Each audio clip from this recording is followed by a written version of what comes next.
நம்மள நிறைய பேரு ஹெல்த் இன்சூரன்ஸ் எடுத்திருப்போம். ஆனா இந்த வெயிட்டிங் பீரியட்னு ஒன்னு சொல்றாங்களே, அது என்னது? எதுக்கு அதை வச்சிருக்காங்க? வாங்க, அதுக்கு பின்னாடி இருக்கிற அசல் காரணத்தை ரொம்ப சிம்பிளா தெரிஞ்சுக்கலாம். சரி, ஒரு நிமிஷம் யோசிச்சு பாருங்களேன். நீங்க இன்னைக்கு ஒரு புது ஹெல்த் இன்சூரன்ஸ் பாலிசி எடுக்கறீங்கன்னு வச்சுப்போம். நாளைக்கே ஏதாவது உடம்பு சரியில்லைன்னா இன்சூரன்ஸ் கம்பெனி எல்லா செலவையும் பாத்துக்குமா? நம்மள பலரும் ஆமா அதுக்கு தானே பாலிசியா எடுத்தோம்னு நினைப்போம். ஆனா நிஜம் அதுவா? அதுதான் இல்ல. ஆச்சரியமா இருக்குல்ல? உண்மை என்னன்னா, பெரும்பாலான நோய்களுக்கு பதில் இல்லைதான். அட, பாலிசி எடுத்த உடனேயே எல்லா செலவுக்கும் கிளைம் பண்ண முடியாது. இங்கதான் இந்த காத்திருப்பு காலம், அதாவது வெயிட்டிங் பீரியட் அப்படிங்கிற விஷயம் உள்ள வருது. சரி, ஏன் இப்படி ஒரு ரூல்? அதுக்கு ரொம்ப முக்கியமான ஒரு காரணம் இருக்கு. முதல்ல நாம ஒன்னு புரிஞ்சுக்கணும். இன்சூரன்ஸ் கம்பெனியை பொறுத்த வரைக்கும் விபத்து வேற, நோய் வேற.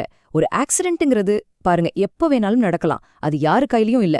அதனாலதான் நீங்க பாலிசி எடுத்த அடுத்த செகண்ட் ஒரு ஆக்சிடென்ட் நடந்தா கூட கிளைம் கிடைக்கும். ஆனா நோய்கள் விஷயம் அப்படி இல்ல. சில நோய்கள் நமக்கு தெரியாமையே உடம்புக்குள்ள ரொம்ப நாளா இருந்திருக்க வாய்ப்பு இருக்கு இல்லையா? அப்போ இந்த வெயிட்டிங் பீரியட்னா என்னன்னு கரெக்டா சொல்லுங்கன்னு கேட்டா ரொம்ப சிம்பிள். நீங்க பாலிசி வாங்கின தேதியிலிருந்து ஒரு குறிப்பிட்ட காலம் வரைக்கும் சில குறிப்பிட்ட நோய்களுக்கு நீங்க ட்ரீட்மெண்ட் எடுத்தா கிளைம் பண்ண முடியாது. அந்த டைம் முடிஞ்சதுக்கு அப்புறம் தான் அந்த நோய்களுக்கு உங்களுக்கு கவரேஜ் ஸ்டார்ட் ஆகும். சரி, எல்லாம் ஓகே. ஆனா திரும்பவும் அதே கேள்விதான் மனசுல ஓடுது. எதுக்கு இந்த waiting period? Insurance company policy விக்கும்போதே நாள்ல இருந்தே எல்லாத்துக்கும் கவர் கொடுத்தா என்னவா?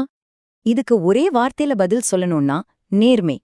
அதாவது இந்த சிஸ்டம்ல தப்பு நடக்காம இருக்கிறதுக்கு தான் ஒரு சின்ன உதாரணம் சொல்றேன். யோசிச்சு பாருங்க.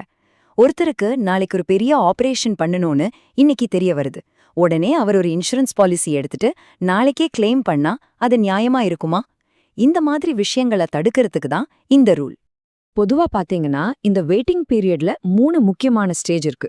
ஒன்னு இனிஷியல் வெயிட்டிங் பீரியட், அதாவது நீங்க பாலிசி எடுத்த முதல் 30 நாளைக்கு திடீர்னு வர பெரும்பாலான நோய்களுக்கு கிளைம் கிடைக்காது. ரெண்டாவது, சில குறிப்பிட்ட நோய்கள் இருக்கும், அதுக்கு 2 வருஷம் வரைக்கும் காத்திருக்கணும். மூணாவது, உங்களுக்கு ஏற்கனவே இருக்கிற நோய்கள், அதாவது ப்ரீ எக்ஸிஸ்டிங் டிசீசஸ்னு சொல்லுவோம்.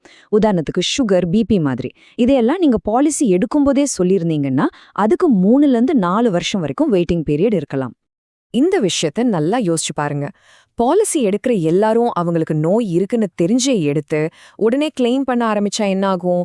அந்த இன்சூரன்ஸ் கம்பெனி கிட்ட நிஜமாவே திடீர்னு எதிர்பாராம ஒரு கஷ்டம் வர்ற ஒருத்தருக்கு கொடுக்க பணம் இருக்குமா? இருக்காது இல்லையா?